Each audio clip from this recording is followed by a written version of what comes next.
Captain Jake Morrison stood on the bridge of his ship, the USS Defiant. He looked out at the stars through the main window.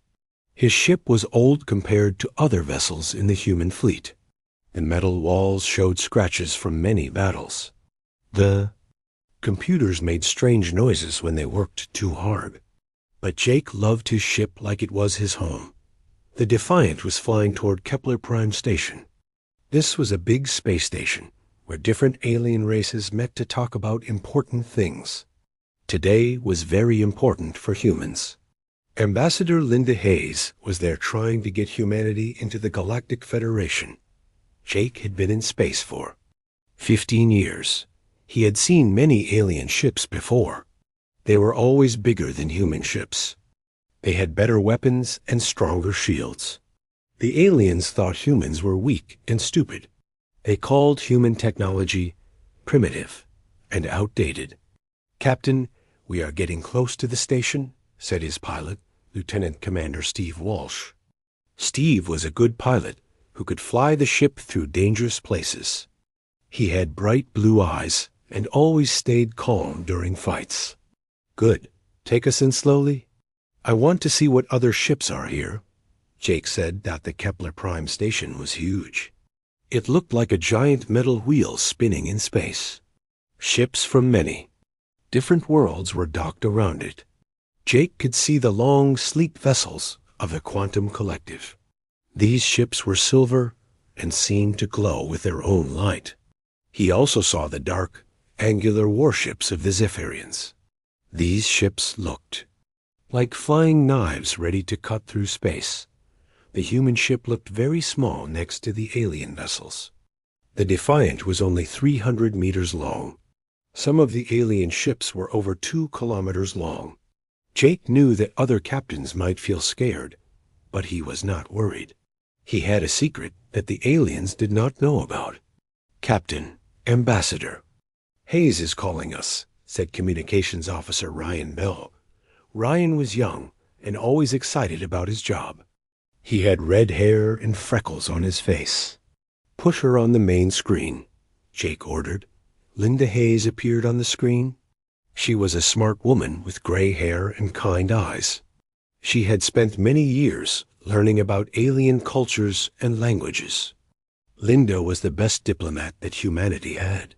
"Captain Morrison, how are things on your end?" Linda asked. "Everything is fine, Ambassador. We are ready if you need us," Jake replied. Linda looked worried. "The talks are not going well. The aliens are being very difficult. They say humans are too primitive to join the Federation. War Commander Vexthel of the Zephyrians is being especially hostile." Jake knew about Vexthel. The Zephyrian was famous for conquering weak worlds. He had destroyed entire civilizations that would not surrender to his empire. Vexthel believed that only the strongest races deserved to exist. "What about the Quantum Collective?" Jake asked. "Prime Intellect Tsar Queen is more polite, but still dismissive. It keeps showing data about human technology and pointing out how far behind we are. The artificial intelligence seems to think we are like children playing with toys." Jake felt angry but tried not to show it. Humans might not have the best technology, but they were smart and brave.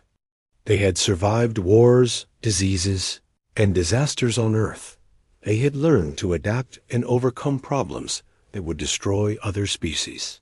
"There is something else, Captain," Linda continued. "Commander Vexthel has made a demand. He wants humanity to prove that we deserve to be in the Federation." "What kind of proof?" Jake asked, though he already suspected the answer. "A military demonstration. He is sending the 9th Battle Fleet to Earth's solar system. 200 ships, Captain. He says if we cannot defend ourselves, then we will become slaves to the Zephyrian Empire." Jake felt his heart beat faster. 200 ships was a massive fleet. Each Zephyrian vessel could destroy cities on a planet's surface. Together, they could turn Earth into a burned rock floating in space. "How long do we have?" Jake asked. 3 days. The fleet is already moving toward Earth. Admiral Stone has ordered you to intercept them." Jake was quiet for a moment. Admiral. Patricia Stone was the head of Earth's Space Defense Command. She was a tough woman who had fought in many battles against pirates and raiders. If she was sending just one ship against an entire fleet, she must have a very good reason. "Ambassador, does Admiral Stone know about our special cargo?" Jake asked carefully. Linda nodded. "She knows. She also knows how dangerous it is. Captain, are you sure about this?" Jake looked around his bridge. His crew was listening to every word. They trusted him to keep them safe. They trusted him to make the right decisions. He could see worry in their eyes, but also determination. "We will do our duty, Ambassador. Humanity will not bow down to bullies." Linda smiled sadly. "Good luck, Captain. All of humanity is counting on you." The screen went dark. Jake stood in silence for a moment. His crew was waiting for orders. Outside, the alien ships around Kepler Prime seemed to mock the small human vessel. "Steve, set course for Earth. Maximum speed," Jake ordered. "Yes, sir. Course laid in." "Ryan, send a message to all alien ships in the area. Tell them that the USS Defiant is heading home to defend humanity." "Should I mention the fleet size, sir?" Ryan asked. "No.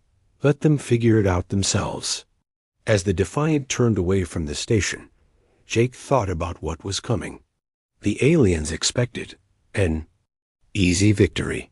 They thought humans would run away or surrender without a fight. They had studied human ships and weapons. They knew exactly how much damage the Defiant could cause, but they did not know about Dr. Alan Cooper and his experiments. They did not know about the device hidden in the cargo bay. They did not know that humans had found a way to turn the laws of physics into a weapon. Jake smiled as his ship jumped into faster-than-light travel. The aliens were about to learn something important about humanity. They were about to learn that humans never gave up without a fight. And sometimes the smallest dog had the biggest bite. The USS Defiant flew through space toward Earth. Captain Jake Morrison sat in his command chair thinking about the impossible mission ahead. His crew worked quietly at their stations, but he could feel their worry. Chief Engineer Danny Rodriguez came up to Jake. Danny was a big man with dark hair and strong hands. He had fixed the ship's engines through countless battles and emergencies. His uniform always had grease stains on it. "Captain, I need to talk to you," Danny said in a low voice. "The crew is asking questions. They want to know how one ship can fight 200 enemy vessels." Jake looked around the bridge. Everyone was pretending to work, but they were really listening. "What do you think, Danny?" "I think Admiral Stone has lost her mind. This is a suicide mission. We should be running away, not flying toward the biggest fleet in Zephyrian history." Jake understood Danny's fear. Any normal person would think the same thing. "Trust me, Danny. We have something the enemy does not expect." "What?" "Better shields? Faster engines? I know every part of this ship, Captain. We are good, but we are not miracle workers." Jake stood up and walked to the elevator.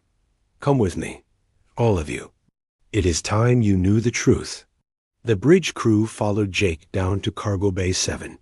This was a restricted area that most of the crew had never seen. 2 Marine guards stood outside the door. They saluted as Jake approached. Inside the cargo bay, strange equipment filled the room. Cables and pipes connected metal boxes covered in warning signs. In the center stood a tall device that looked like a giant telescope pointed at the ceiling. Dr. Alan Cooper was working on the device. He was a thin man with messy brown hair and thick glasses. His lab coat was covered in coffee stains and mathematical equations written in marker. "Dr. Cooper, please explain to my crew what we are carrying." Jake said. Alan looked up from his work. He seemed surprised to see so many people. "Oh, hello everyone. I suppose you want to know about Newton's hammer." "Newton's hammer?" asked Tactical Officer Lisa Grant. Lisa was a smart woman who knew everything about weapons and combat systems. She had short black hair and sharp green eyes. "That is what we call it," Alan said. "It is named after Isaac Newton, the scientist, who discovered the laws of motion and gravity. Our weapon uses those same laws, but in a very different way." Danny scratched his head. "Doc, I do not understand. How can old scientific laws help us fight spaceships?" Alan smiled like a teacher about to explain something wonderful. "Danny, what holds atoms together?" "I do not know. Nuclear forces?" "Exactly. The strong nuclear force keeps the particles in an atom's nucleus stuck together. Without it, atoms would fall apart. Without atoms, matter would not exist." Lisa crossed her arms. "So what does this have to do with fighting?" "Newton's hammer can weaken the strong nuclear force in a specific area of space. When that happens, atoms become unstable. They start falling apart. Ships, weapons, even the aliens themselves begin to dissolve at the molecular level." The crew stared at Alan in shock. Communications Officer Ryan Bell spoke first. "You mean we can make enemy ships just disappear?" "Not disappear," Alan corrected. "Break apart into their basic components. The process spreads like a disease through any matter in the affected zone." Danny looked at the device with new respect and fear. "How big is the affected zone?" "That depends on how much power we give it. At maximum settings, it could cover several thousand cubic kilometers of space." Jake watched his crew's faces change from confusion to amazement to worry. They were beginning to understand both the power and the danger of their secret weapon. "Doctor, what are the risks?" asked Steve Walsh. The pilot had been quiet during the explanation, but Jake could see him thinking hard about the implications. Alan's smile faded. "The weapon draws enormous amounts of power. It could overload our reactor if we are not careful. Also, the effects are difficult to control precisely. We might hit targets we do not mean to hit." "Like our own ship?" Danny asked. "That is possible if something goes wrong with the containment field. We have run many simulations, but this will be the first real test." Lisa stepped closer to the device. "How long does it take to charge up?" "About 15 minutes for a full power shot. We can fire smaller bursts more quickly, but they will not be as effective against a large fleet." Jake looked at each of his crew members. "Now you know why Admiral Stone sent us alone. This weapon could change the balance of power in the galaxy. If it works, no alien empire will ever again think humans are weak." Ryan raised his hand like a student in school. "Captain, what if it does not work?" "Then we die fighting," Jake said simply. "But we die as free humans, not as slaves." The crew was quiet for several minutes. They studied the weapon and thought about what Jake had told them. Finally, Danny spoke up. "Captain, I have worked with dangerous equipment before. This thing scares me more than anything I have ever seen. But if it can protect Earth and our families, then I will make sure it works perfectly." Lisa nodded. "The tactical computer will need new programming to target effectively." "I can work with Dr. Cooper on that." Steve straightened up. "I will plan our approach route. If we are going to use this weapon, we need to get close enough without being destroyed first." Ryan smiled nervously. "I guess I will be very busy jamming enemy communications so they cannot warn each other about what is happening." Jake felt proud of his crew. They were scared, but they were brave. They understood that humanity's future depended on them doing their jobs perfectly. "Doctor, how long until the weapon is ready?"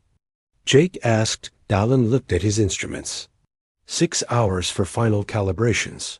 I want to run through every safety check twice." "Good. We will reach the asteroid belt in 18 hours. That gives us time to prepare and practice. As the crew left the cargo bay, Jake stayed behind with Dr. Cooper.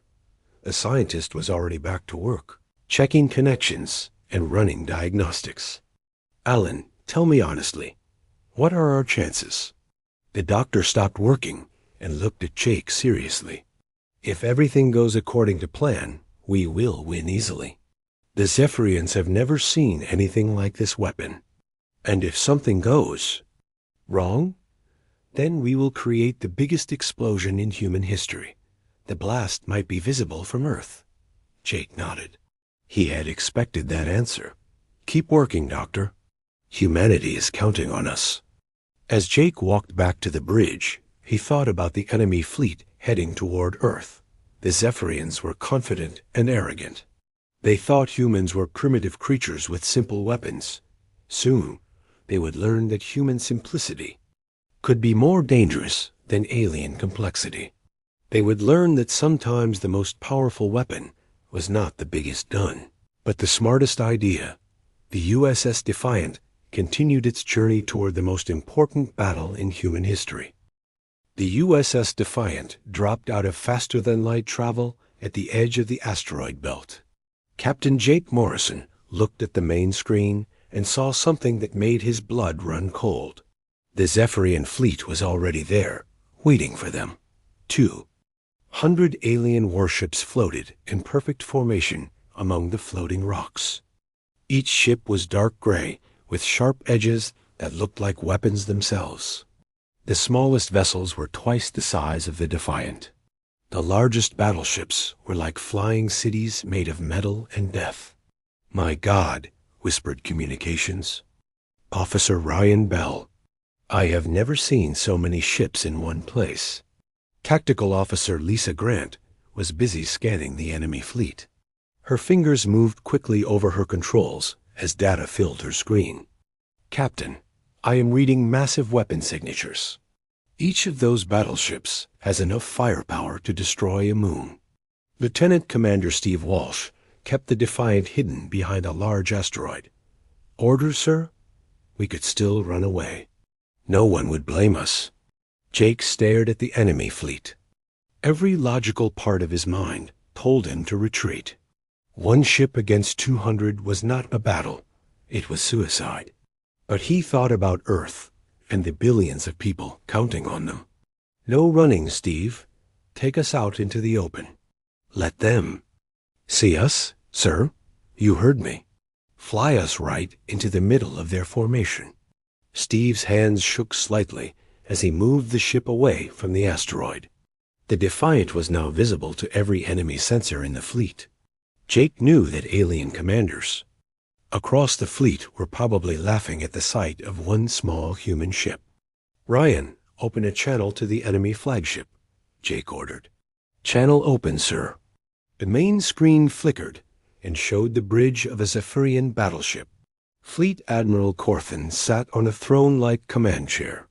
He was a huge alien with gray skin, 4 arms, and yellow eyes that glowed with cruel intelligence.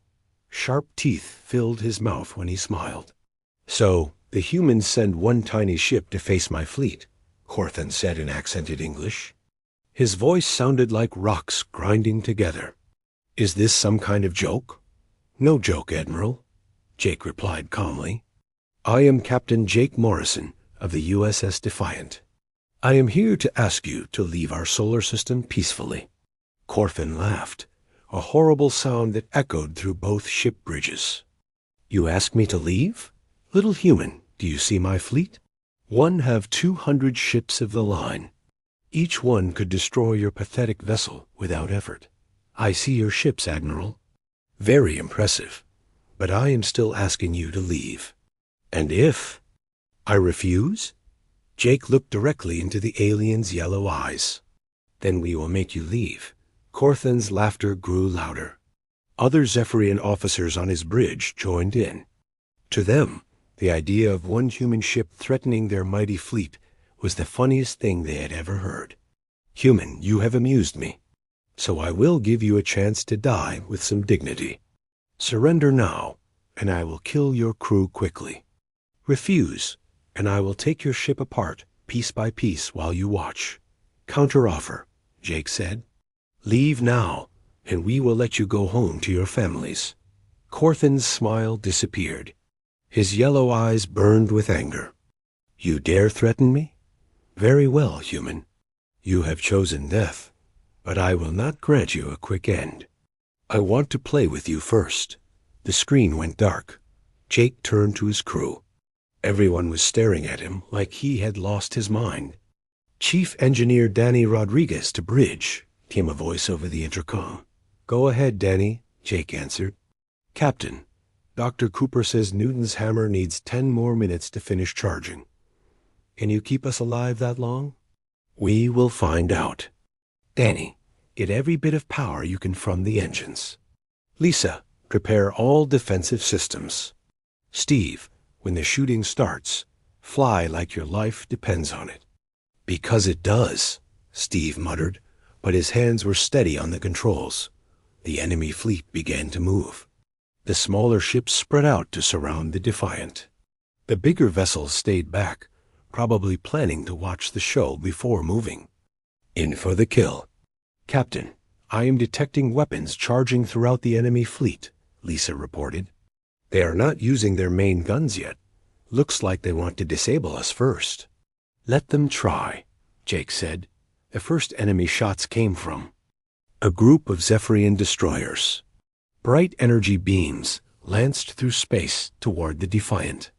Steve threw the ship into a sharp turn, diving between two large asteroids as the beams passed by. Nice flying, Jake said. Keep it up. More shots followed. The Zephyrians were using light weapons, treating this like target practice. Steve flew. The Defiant threw the asteroid field like it was a dance, spinning and turning to avoid the incoming fire. They are just playing with us, Lisa said angrily. Those ships could destroy us easily if they wanted to. Good, Jake replied. Let them play. Every minute they waste is another minute for our secret weapon to charge. A lucky shot from an enemy cruiser hit the Defiant's rear shields. The ship shook, and sparks flew from several control panels. Rear shields down to 60%, Lisa reported, but the hull is intact. Ryan, any communications from the enemy? Yes, sir. Admiral Corthin is giving orders to his fleet. He wants them to disable our engines first, then our weapons, then our life support. He plans to board us and take prisoners. Jake smiled grimly. He is going to be very disappointed. More enemy ships joined the attack. The space around the Defiant, filled with energy beams and missile trails. Steve flew through the chaos like an artist painting with motion. He used the asteroids as shields, spinning the ship to present the smallest possible target. Forward shields failing, Lisa announced. We cannot take much more of this. Captain, came Dr. Cooper's voice over the intercom. Newton's hammer is charged and ready to fire. Jake felt his heart beat faster. This was the moment that would decide humanity's fate. Lisa, target the enemy flagship. Sir, we are surrounded by asteroids. If Newton's hammer affects them too, the asteroids are just rock and metal. They will break apart, but that might actually help us by creating a debris field. Lisa's fingers moved over her controls. Target locked on Admiral Corthin's flagship. Jake looked around his bridge one last time. His crew was scared but determined. They trusted him to make the right choice. Outside, 200 enemy ships waited to destroy them. Fire Newton's hammer, Jake ordered. Nothing seemed to happen at first. There was no bright beam or explosion like normal weapons. But Jake could feel the ship's power system strain as enormous amounts of energy flowed into Dr. Cooper's device. On the main screen, Admiral Corthin's flagship continued flying toward them. The alien admiral was probably preparing to gloat about his victory. Then something strange began to happen. The flagship's hull started to shimmer like water. Small pieces broke away and dissolved into nothing. The effect spread quickly across the entire massive ship. "What is happening to their flagship?" Steve asked in amazement. "Newton's hammer is working," Jake said quietly. "The strong nuclear force in that area of space is breaking down. The atoms in their ship are coming apart." On the main screen, they could see panic on the enemy bridge. Admiral Corthan was screaming orders at his crew, but there was nothing they could do. Their mighty battleship was dissolving around them like sugar in rain. The other, Zephyrian ships stopped firing and stared in shock as their flagship crumbled into cosmic dust. In less than 2 minutes, the most powerful warship in their fleet had simply ceased to exist. Jake opened a channel to the entire enemy fleet. "This is Captain Morrison. You have just seen what happens when you threaten humanity. Leave our solar system now, or share your admiral's fate." But Jake knew the battle was far from over. The Zephyrians had just lost their leader, but they still had many ships left. And now they knew that the small human vessel was more dangerous than they had ever imagined. The Zephyrian fleet floated in stunned silence. Where their mighty flagship had been, only empty space and drifting particles remained. Admiral Corthan and his crew of 3,000 warriors had simply vanished. Jake Morrison watched the enemy ships on his main screen. He could imagine the panic and confusion on their bridges. They had never seen a weapon like Newton's hammer before. None of their training had prepared them for this. "Captain, the enemy fleet is regrouping," reported Tactical Officer Lisa Grant. "It looks like Vice Admiral Sector is taking command from the battleship Destroyer of Worlds. How long until Newton's hammer can fire again?" Jake asked. Dr. Cooper's voice came over the intercom. 8 minutes for a full power shot, Captain. But I can give you smaller bursts every 2 minutes." "Understood." "Lisa, prepare for continuous firing. We need to keep them scared and confused." Lieutenant Commander Steve Walsh kept the Defiant moving through the asteroid field. The enemy ships were no longer treating this like a game. Jake could see them forming battle formations and charging their main weapons.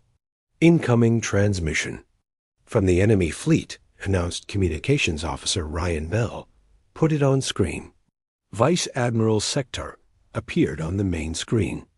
He was smaller than Corthan, but looked meaner. His scarred face showed years of brutal warfare. His yellow eyes burned with hatred and anger. "Human coward," Sector snarled. "You killed Admiral Corthan with some kind of trick weapon. But we are not afraid of your magic. We will destroy you and then burn your planet to ashes." "Admiral, you saw what happened to your flagship. The same thing will happen to every ship in your fleet if you do not leave now," Jake replied calmly. "We have 199 ships left. You have one. Even with your strange weapon, you cannot fight us all." Sector was right, and Jake knew it.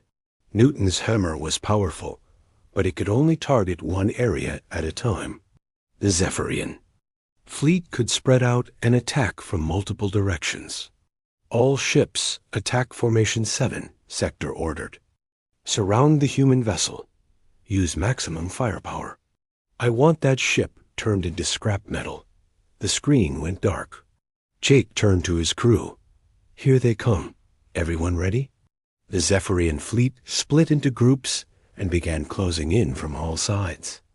Unlike before, they were using their main weapons. Massive energy beams and heavy missiles filled the space around the Defiant. Steve threw the ship into evasive maneuvers, but there were too many enemies shooting from too many directions. Several hits struck the Defiant's shields. "Shields down to 30%, Lisa reported. "We cannot survive much more of this." "Target the nearest group of enemy ships," Jake ordered. "Fire Newton's hammer, targeting 4 destroyers to starboard." Firing now. Again, there was no visible beam or explosion. But the 4 Zephyrian destroyers began to dissolve, just like the flagship. Their hulls shimmered and broke apart as their atomic structure collapsed. The other enemy ships pulled back in fear, but they did not retreat. Instead, they spread out even more and continued firing from longer range. They are learning, Jake realized. They know we can only hit one small area at a time. Chief Engineer Danny Rodriguez's voice came over the intercom. Captain, the reactor is running hot. Newton's hammer is drawing too much power. We cannot keep this up much longer. Jake looked at the tactical display. The enemy ships were everywhere, surrounding them like a pack of wolves. Even with their incredible weapon, the Defiant was badly outnumbered. Dr. Cooper, can you increase the weapon's area of effect? Jake asked. Yes, but it will use even more power. And the effects might spread beyond what we can control. Do it. Set the weapon for maximum coverage. Captain, that is very dangerous. The energy field could expand unpredictably. It might even reach us. Doctor, if we do not try something drastic, we are all dead anyway. Do it. Jake could hear Dr. Cooper working frantically in the cargo bay. The ship's lights dimmed as more power flowed to Newton's hammer. The engines slowed down, making it harder for Steve to dodge enemy fire. More hits struck the Defiant. The bridge filled with smoke from burning electronics. Jake could smell the acrid odor of damaged circuits. Forward shields are gone, Lisa announced. The next hit on our front section will breach the hull. How much longer, Doctor? Jake called out. 2 more minutes. I am reconfiguring the containment field to cover a much larger area. A Zephyrian cruiser managed to get close to the Defiant's port side, its main guns charged up for a killing shot. Steve tried to turn away, but the ship was too slow with the engines at reduced power. Brace for impact, Jake shouted. The cruiser's guns fired. Massive energy beams struck the Defiant's side armor. Metal melted and atmosphere rushed out through new holes in the hull. Emergency alarms filled the bridge with their harsh sound. Hull breach on decks 4 and 5, Ryan reported. Emergency bulkheads are sealing, but we have lost life support in those sections. Captain, Newton's hammer is ready, Dr. Cooper announced. But I must warn you, I have never tested it at this power level. Anything could happen. Jake looked at the tactical screen. Enemy ships surrounded them on all sides. The Defiant was dying, leaking air, and losing power. This was their last chance. Target the center of the enemy formation. Fire everything we have. Firing Newton's hammer at maximum power, Lisa confirmed. This time, something was different. Jake could feel the weapon working. The air on the bridge seemed to vibrate with invisible energy. Every metal surface hummed with strange harmonics. On the main screen, Jake watched as reality itself seemed to break down in the center of the Zephyrian fleet. Space rippled like water. Stars appeared to bend and twist. The effect spread outward from the center like ripples on a pond. The first enemy ships to be touched by the expanding field simply ceased to exist. They did not explode or break apart. They faded away like ghosts in the morning sun. Dozens of warships vanished in seconds, but the field kept growing. It reached more and more enemy vessels. Battleships that had terrorized entire star systems dissolved into nothing. Cruisers and destroyers disappeared without even time to send distress calls. It is working, Lisa said in amazement. The field is spreading through their entire formation. Jake watched in fascination and horror as Newton's hammer did its work. The weapon was more effective than Dr. Cooper had ever imagined. The breakdown of atomic forces was spreading like a plague through the enemy fleet. Within 5 minutes, over half of the Zephyrian fleet had been destroyed. The remaining ships tried to retreat, but some were too close to the expanding field. They too were caught and dissolved. Captain, Dr. Cooper called urgently over the intercom. The field is still expanding. It is beyond my control now. We need to get away from here immediately. Jake realized the danger. If Newton's hammer's effects kept spreading, it might reach the Defiant. It might even spread all the way to Earth. Steve, emergency power to engines. Get us out of here. Maximum speed. Yes, sir. The Defiant turned away from the battle zone and accelerated as fast as its damaged engines could manage. Behind them, the strange energy field continued to grow, consuming everything in its path. Jake watched on the rear cameras as the last of the Zephyrian fleet was swallowed by the weapon they had created. In less than 10 minutes, one of the most powerful military forces in the galaxy had been completely destroyed. But Jake felt no joy in their victory. He had unleashed something terrible and beautiful. Something that could protect humanity, but could also destroy everything they loved if it ever got out of control. The USS Defiant limped away from the asteroid belt, leaving behind only empty space where a mighty enemy fleet had once threatened. Earth, the greatest naval battle in human history, was over, and humanity had won. But Jake wondered if they had won too well. Newton's hammer was more powerful than anyone had expected. In the wrong hands, it could destroy entire star systems as they flew toward home. Jake knew that humanity's problems were just beginning. They had proven they could defend themselves, but now the entire galaxy would fear them. And fear could be more dangerous than any weapon. The USS Defiant limped back toward Earth with heavy damage but victorious. Captain Jake Morrison sat in his command chair, looking at the repair reports. His ship had holes in the hull, damaged engines, and burned-out computer systems. But they were alive, and the Zephyrian fleet was gone. "Captain, incoming transmission from Earth," announced Communications Officer Ryan Bell. "It is Admiral Stone." "Put her on screen." Admiral Patricia Stone appeared on the main screen. She was a tough woman with short gray hair and tired eyes. Jake had never seen her look so relieved. "Captain Morrison, please tell me you are all right," she said. "We are alive, Admiral. The ship needs major repairs, but the crew is safe." "And the Zephyrian fleet?" Jake paused before answering. "Completely destroyed. All 200 ships." Admiral Stone stared at him in disbelief. "All of them? How is that possible?" Newton's hammer worked better than Dr. Cooper expected. Much better. Maybe too well. The Admiral's expression grew serious. "Captain, get back to Earth immediately. We need to debrief you and your crew. And we need to decide what to do about that weapon." "Yes, ma'am. We will be home in 6 hours." The screen went dark. Jake looked around his bridge at his crew. They all looked tired and shaken. They had witnessed something that would change the galaxy forever. Dr. Alan Cooper came onto the bridge.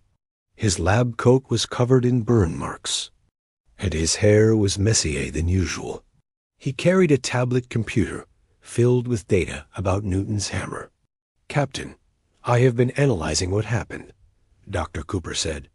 "The weapon performed far beyond our calculations. The atomic breakdown field spread much further than it should have." "Is it still spreading?" Jake asked with concern.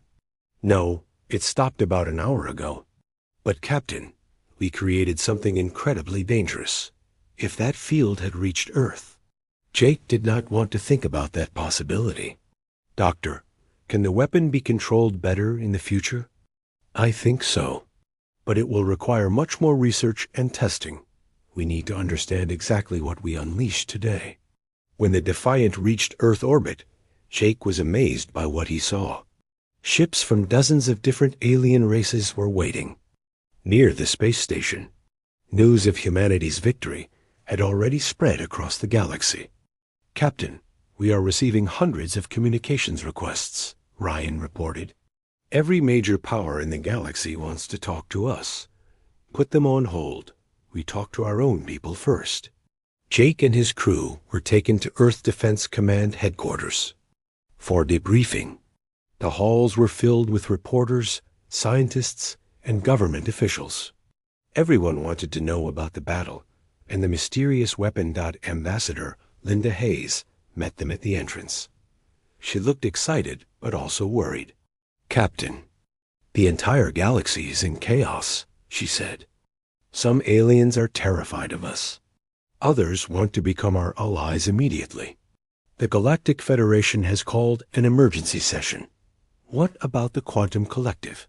Jake asked. Prime Intellect Zarqueen sent a personal message. It wants to meet with you and Dr. Cooper as soon as possible. The artificial intelligence said it was fascinated by human innovation. Jake was escorted to a secure conference room, where Admiral Stone was waiting with several other high-ranking officials. They spent hours going over every detail of the battle. Jake explained how Newton's hammer worked and why it had been so effective. "The weapon targets the fundamental forces that hold matter together," Jake explained. "The aliens had no defense against it because they never imagined such an attack was possible." General Robert Hayes, Linda's brother and head of Earth's ground forces, leaned forward in his chair. "Captain, how many more of these weapons can we build?" Dr. Cooper answered before Jake could speak. "General, I strongly recommend against building more. What we saw today was barely controlled. If we had made even one small mistake, Earth could have been destroyed along with the enemy fleet." "But Doctor," said Secretary of Defense Carol White, "this weapon gives us the power to protect ourselves against any threat. Surely that is worth some risk." "Ma'am, with respect, this weapon could destroy entire star systems if something goes wrong. The risk is too great." Admiral Stone looked tired. "We need to make some hard decisions. The aliens know we have this capability now. Some will try to destroy us before we can use it again. Others will want to steal the technology." Jake had been thinking about this problem during the flight home. "Admiral, I have a suggestion.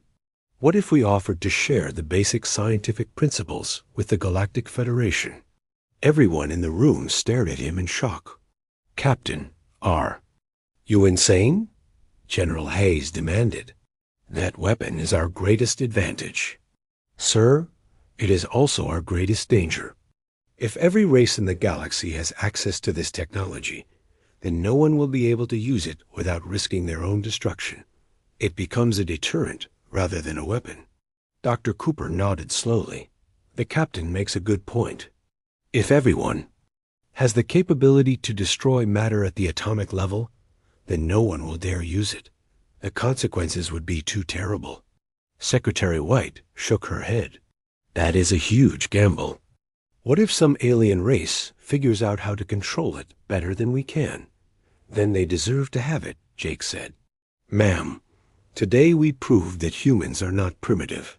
We showed that we can defend ourselves. But if we try to keep this technology secret, we will become the enemy of every other race in the galaxy." The debate continued for hours. Finally, Admiral Stone made the decision. "We will offer to share the basic scientific principles with the Galactic Federation, but only under strict international control. No race will be allowed to build these weapons without oversight from all the others." 3 days later, Jake found himself back on Kepler Prime Station. This time, the alien ships around the station kept a respectful distance from the Defiant. The small human destroyer was now famous throughout the galaxy. Ambassador Hayes led the human delegation into the main conference chamber. Representatives from hundreds of alien races were present. The room was filled with creatures of every imaginable shape and size. Prime Intellect Zarqueen of the Quantum Collective spoke first. The artificial intelligence appeared as a shimmering hologram of light and mathematical equations. "The human species has demonstrated remarkable ingenuity," Zarqueen said. "Your approach to warfare is unlike anything we have seen before. We formally request that humanity be granted full membership in the Galactic Federation." A representative of the Andromedan Empire stood up. She was a tall, graceful being with blue skin and silver hair. "The Andromedans agree. Any species capable of such innovation deserves our respect and friendship. One by one, the alien delegates voted to accept humanity into the Federation. Even former enemies like the hegemony of Cygnus supported the motion. But Jake noticed that not everyone was happy. Some aliens looked at the human delegation with fear and suspicion. He knew that humanity would have to prove itself worthy of trust, not just respect. When the voting was finished, Ambassador Hayes stood to address the assembly. On behalf of humanity, I accept membership in the Galactic Federation. But we also have a proposal to make. She gestured to Dr. Cooper, who activated a holographic display showing the scientific principles behind Newton's hammer. We are offering to share this technology with all Federation members, under one condition. No race may build or use these weapons without the approval of the full Federation Council. This technology is too dangerous for any one species to control. Alone, the chamber erupted in surprised voices and urgent conversations. Many aliens had expected humanity to keep their secret weapon hidden.